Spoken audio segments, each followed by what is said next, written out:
This is Carl with your three things to watch for Tuesday, January the 7th.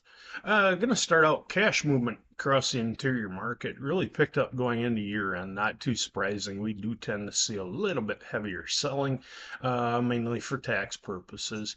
Farmers really haven't sold too much in some parts of the Corn Belt, so starting to see a little bit of picking up in movement there. The bottom line though, base is still holding together pretty good. I'm not hearing of any significant pushes anymore, but all things considered, base is still holding pretty good. And when you look at the spreads and everything else in the market, telling us that the cash market's still pretty tight. And going into Friday's WASD report and the quarterly stocks, we'll get that data too. I expect to see a little bit more selling ahead of that, especially if the market perks up a little bit. Bottom line, though, buyers not backing away from this flush of movement tells me that the pipeline's still not that full right now. Fund positioning also a big factor and going to be one in today's market. I wouldn't be too surprised we didn't see some weak funds. The longs flushed out ahead of Friday's data, and again, that's the quarterly stocks as long and the WASD report. So we could see a little bit more selling pressure, mainly on corn funds, long corn, about 200,000 contracts right now.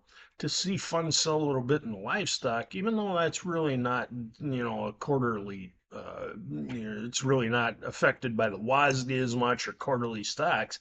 Funds are heavily long livestock, and we're starting to see global demand back away from the red meats. Hog selling from the farmers in China picking up heavily. That put pressure on our hog complex yesterday. I wouldn't be too surprised to see a little bit more today. Third thing I'm watching today is the tariff talk out of Washington, and I know everybody's sick of hearing about this. I am too. Yesterday, there was a story came out in the Washington Post that President-elect Trump was going to take maybe a softer approach to tariffs moving forward, laid out a plan. President Trump overnight denied that on his social media platform and just said that he never said that at all. Seemed like a pretty intricate plan for somebody just to have made up on their own, but the tariff talk back and forth again yesterday. We did get a little support from talk that there would be maybe a softer approach to the U.S. tariffs. Overnight, the dismissal of that by President-elect Trump has values back under pressure this morning. It really isn't enough to move the market, but it's enough to maybe make moves a little bit more noticeable, if that makes sense. Those are the three things I'm watching today.